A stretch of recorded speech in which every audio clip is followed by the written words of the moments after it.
Class 12 के सभी विद्यार्थी ध्यान देंगे। आज मैं आपको एक राजनीति का ऐसा पेपर बताऊंगा कि 60 नंबर पक्के करा दूंगा, जवाबदारी के साथ है। इतिहास में पूरी मदद की और इतिहास में मैंने आपको जितने बताए वो सारे के सारे क्वेश्चन फंसे, कोई रियल नहीं, मोस्ट इंपॉर्टेंट क्वेश्चन, बिल्कुल सेलेक्टेड क्वेश्चन बता रहा हूँ जो कि परीक्षा हाल में आपको देखने को मिलने वाले हैं। यहाँ से देखेंगे, वर्तमान में रूस के राष्ट्रपति थे तो बोरिस येल्त्सिन। विश्व बैंक की स्थापना की गई थी 1946 में। निम्नलिखित में से पारंपरिक सुरक्षा की नीति का तत्व है उपरोक्त सभी। यदि पृथ्वी पर पाए जाने वाले वनस्पतियां समाप्त कर दी जाए तो कौन सी गैस की कमी होगी? तो कौन सी गैस की कमी होगी? तो ऑक्सीजन की कमी होगी। आज़ादी के बाद भारत के सामने चुनौती थी, तो आज़ादी के बाद राष्ट्र निर्माण की चुनौती थी। गुट निरपेक्षता का सर्वप्रथम प्रयोग किया गया। गुट निरपेक्षता का प्रयोग किया था जॉर्ज लिस्का ने। हो गया इतना। इसके बाद में ये यहाँ से देखेंगे आप ध्यान। इसके बाद में है रिक्त स्थान। ब्रिटेन यूनियन का उदय मैस्ट्रिक्ट संधि के फलस्वरूप हुआ था। यूनेस्को महानिदेशक का कार्यकाल 6 वर्ष का होता है। वैश्वीकरण से आर्थिक क्षेत्र में वैश्विक बाजार का जन्म होता है। जम्मू कश्मीर का राजा हरि सिंह था और भारत में योजना आयोग की जो स्थापना है वो 15 मार्च 1950 को हुई थी। समग्र क्रांति प्रतिपादक कौन थे? जय प्रकाश नारायण। यहाँ से अब स्क्रीनशॉट लेना है। जोड़ी जो है सोवियत संघ द्वारा अफगानिस्तान पर हस्तक्षेप, तो इसका आ जाएगा 1979। और दूसरे का जो मिलान आ जाएगा आपका यहाँ पर विषाणु द्वारा, और 1992 का पृथ्वी सम्मेलन रियो डी जेनेरियो। और स्वर्ण मंदिर का जाएगा हर मंदिर साहब अथवा दरबार साहब KN राज का जाएगा आपका यहाँ पर प्रथम पंचवर्षीय योजना के विशेषज्ञ। करगिल संघर्ष, भारत पाकिस्तान दर आयोग का आपका हो जाएगा यहाँ पर 1948। ये यहाँ से आपको कंप्लीट करना है। इतना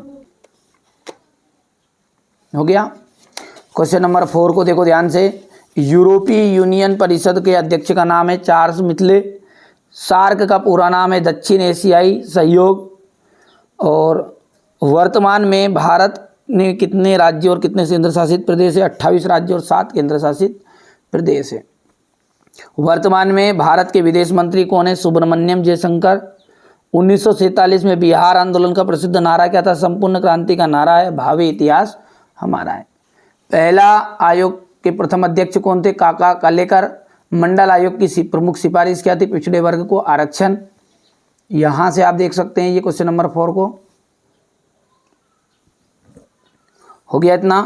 अब अगला है सत्य और असत्य। देखो, पहला सत्य रहेगा विश्व बैंक अपनी उर्जित पूंजी तथा संचित निधि से अधिक ऋण दे सकता है। असत्य है दक्षिण एशियाई देशों में बर्ड फ्लू के कारण मुर्गों की आपूर्ति बंद करनी पड़ी, तो ये सत्य रहेगा। पृथ्वी सम्मेलन 77 देशों ने भाग लिया था, यह असत्य रहेगा आपका।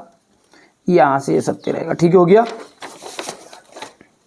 यहाँ पर आपका रहेगा ये इतना, ये क्वेश्चन नंबर 5 है। ठीक है। द्विध्रुवीता का अर्थ लिखना है। सोवियत प्रणाली क्या थी? लिखिए। चीनी विदेश व्यापार में वृद्धि के कारण लिखिएगा। आसियान विजन 2020 क्या के उद्देश्य लिखने हैं? ये क्वेश्चन नंबर 7।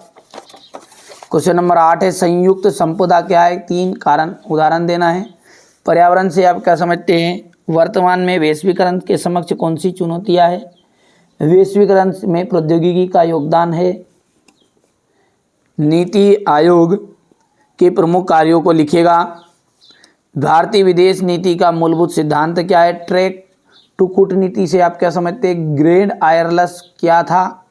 श्रीमती गांधी ने 20 सूत्री कार्यक्रमों की शुरुआत कब की थी? गुजरात में व्यापक आंदोलन क्यों हुए? आंतरिक अशांति की दशा में उद्घोषित आपातकाल के 2 प्रभाव बताइए। राष्ट्रीय अखंडता से क्या तात्पर्य है?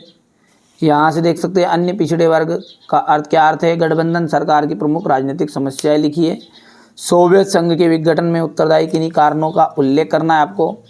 यहाँ पर क्वेश्चन नंबर 17 है ये। राजवाड़ों के विलय की समस्या का प्रादुर्भाव कैसे हुआ? संक्षेप में समझाइए। राज्यों के पुनर्गठन के क्या परिणाम निकला? क्या 1977 के आपातकाल की घोषणा जरूरी थी? जनता पार्टी में कौन सी नीतियाँ कार्य महत्वपूर्ण